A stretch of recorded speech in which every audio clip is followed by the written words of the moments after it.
कथा कहती है यदि राहु है, केतु है, शनि है, मंगल है, बुध है, शुक्र है, शनि है, आपको कोई भी ग्रह परेशान कर रहा है, आपके जीवन में कोई ग्रह अगर अनिष्टकारी है, आपके जीवन में अगर कोई ग्रह अनिष्टता प्रदान कर रहा है, तो निवेदन है शंकर के मंदिर में जो कलश लेकर आप जाएं, जल लेकर जाएं, उस कलश में मात्र अक्षत के 2 दाने डालकर ले जाएं, मात्र 2 अक्षत के दाने।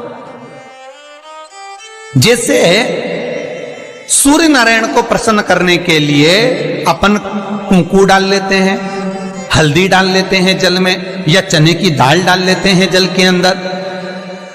सूर्य नारायण को प्रसन्न करने के लिए हमने चने की दाल डाली, कुंकू डाला, हल्दी डाली, और कभी कभी सूर्य नारायण भगवान से बहुत जरूरी काम है और वो कार्य हो ही नहीं रहा है, या तन पर कोई रोग हो गया है, तो उसको मिटाने के लिए कई बार हमने भगवान सूर्य को अर्घ देते समय सफेद फूल भी डाला है, कभी लाल फूल भी डाला है। उसी तरह भगवान शंकर से निवेदन करने के लिए, हमारी ग्रह दशा सुधारने के लिए जल के पात्र में 2 अक्षत के दाने, अक्षत भी पूर्ण अक्षत, पूर्ण अक्षत, खंडित नहीं, पूर्ण अक्षत भगवान शंकर को समर्पित करते। और बाबा भोलेनाथ को जब हम जल समर्पित करें तो राहु, केतु, मंगल, शनि, शुक्र, बृहस्पति जितने ग्रह हैं सब अनुकूल हो जाते हैं महाराज, सब अनुकूल। इतना बड़ा दर्पण जिसमें मुंह देखते हो आप, मुख, इतना बड़ा दर्पण लिया। अच्छा, पहले के लोग जानते नहीं है, पहले जो घरों में, आजकल तो फैशन की बंदरवाल होती है, दरवाजे पे जो बंदरवाल लोग लगाते हैं, कहीं मोती की लगा रहे, कहीं काय की लगा रहे, परंतु पहले जो बंदरवाल होती थी उस बंदरवाल में अगर कई शहरों में जैसे काशी साइड में, तो आज भी जो बंदरवाल मिलती है उत्तर प्रदेश में, और चलो तो गुजरात में, तो उसमें इतने बड़े बड़े कांच लगे रहते हैं, दर्पण। उसका क्या महत्व है, उसकी मूलता क्या है? शिव महापुराण की कथा कहती है दर्पण इतना बड़ा ले लो, बंदरवाल अगर दर्पण वाली नहीं तो इतना बड़ा दर्पण लो, हनुमान जी के मंदिर में जाकर, क्योंकि हनुमान शंकर का ही अवतार है, हनुमान जी के मंदिर में जाकर हनुमान जी के उल्टे पांव का थोड़ा सा सिंदूर, चरण का थोड़ा सा सिंदूर एक कागज में लेकर आ जाइए, और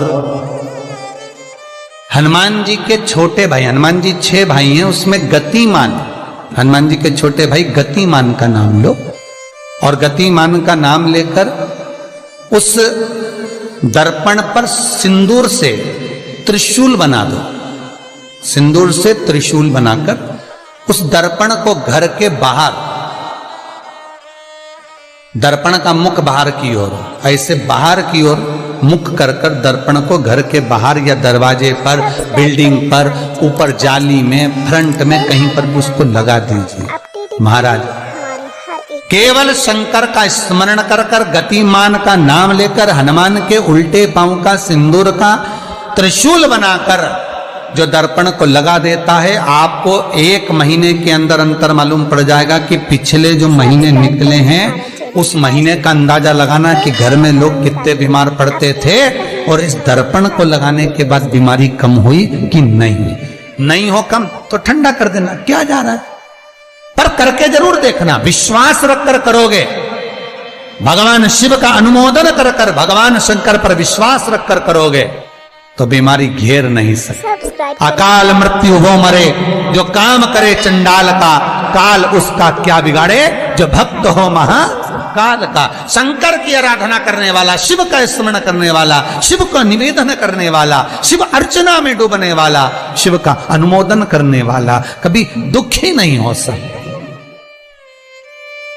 बन सके तो बेलपत्र और समी पत्र शंकर को चढ़ाना है, 5 बेलपत्र, 11 समी पत्र। बन सके 108 चावल के आखे दाने ओम नमः शिवाय जप कर शिव को समर्पित करना। महाराज दुख तकलीफ ज्यादा है, रोग बीमारी ज्यादा है, तो पानी में लाल चंदन घोलकर, लाल फूल डालकर, बेलपत्री के पेड़ के नीचे। कई लोग कहते हैं गुरुजी क्या दूध चढ़ाना जरूरी है शंकर पर? कई लोग कहते हैं गुरुजी क्या दही चढ़ाना जरूरी है शंकर पर? शहद चढ़ाना जरूरी है? घृत चढ़ाना जरूरी है? शक्कर चढ़ाना जरूरी है? शिव महापुराण की कथा कहती है 5 चीजें शंकर भगवान पर चढ़ती है। दूध अर्थात घर में लक्ष्मी की वृद्धि करता है, इसलिए चढ़ाया जाता है। दही शंकर भगवान पर इसलिए चढ़ाते हैं क्योंकि यह परिवार को जोड़ता है। जिसके परिवार में क्लेश ज्यादा होता है, जिसके परिवार में आपस में तकरार ज्यादा होता है, उसको दही जोड़ता है। शहद घर में चिड़चिड़ प्रवृत्ति को समाप्त करता है। घी रोग को समाप्त करता है। शक्कर मिष्ठान घर में यदि लक्ष्मी आकर जा रही हो तो मिष्ठान समर्पित किया जाता है। इसलिए पंचामृत स्नान का भाव शिव महापुराण कहती है। पंचामृत स्नान का भगवान, इसलिए 5 चीजें शंकर को समर्पित हैं। दूध, दही, घृत, शहद, शक्कर अर्थात मिष्ठान। शक्कर से मूलतः यहां शिव महापुराण में शक्कर नहीं लिखी है, मिष्ठान। अब लोग शक्कर पीस कर अभिषेक करते हैं, परंतु मिष्ठान अर्थात गाय के दूध से निर्मित कोई मिठाई, और उस मिठाई से भगवान शंकर का अभिषेक। अब लोग भले शक्कर रखने लगे शंकर जी के अभिषेक में, पर यहां शक्कर नहीं लिखा है, यहां मिष्ठान।